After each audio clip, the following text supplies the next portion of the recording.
سال 2026 رمضان المبارک کا مہینہ اور پردیس سعودی عرب میں افطاری۔ یہ رمضان بھی میں نے سڑک پر گزارا، دوسروں کے سجائے ہوئے دسترخوان پر بیٹھ کر افطاری کی۔ یہ وہ دسترخوان ہیں جو عرب لوگ مزدوروں اور مسافروں کے لیے لگاتے ہیں، اور میں بھی انہی میں سے ایک ہوں۔ پردیس میں اکیلا ہوں، گھر والوں سے دور ہوں۔ کبھی کبھی انسان کو اپنی حالت دیکھ کر خاموش ہونا پڑتا ہے، لیکن میں نے ایک فیصلہ کیا ہے، انشاءاللہ اگلا رمضان سال 2027 کو میں خود اپنا دسترخوان سجاؤں گا۔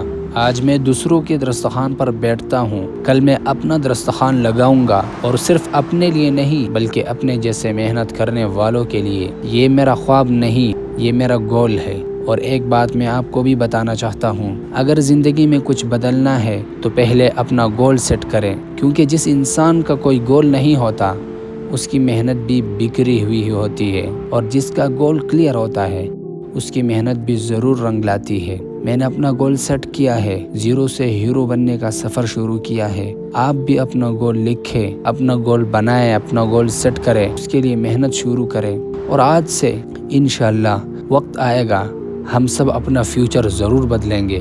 آج میں زیرو ہوں مگر کل انشاءاللہ ہیرو بنوں گا۔ آج سڑک کے کنارے بیٹھ کے افطاری کرتا ہوں مگر کل اپنا دسترخوان سجا کر لوگوں کو افطاری کراؤں گا۔ اگر بھائی آپ نے بھی کچھ بننا ہے تو آپ کو ضرور آج سے ہی شروع کرنا ہوگا اور اپنا گول سیٹ کرنا ہوگا، کیونکہ جب تک آپ کا گول سیٹ نہیں ہوگا تب تک آپ کو پتہ ہی نہیں ہوگا کہ آپ کا منزل کہاں ہے اور آپ کہاں جا رہے ہو۔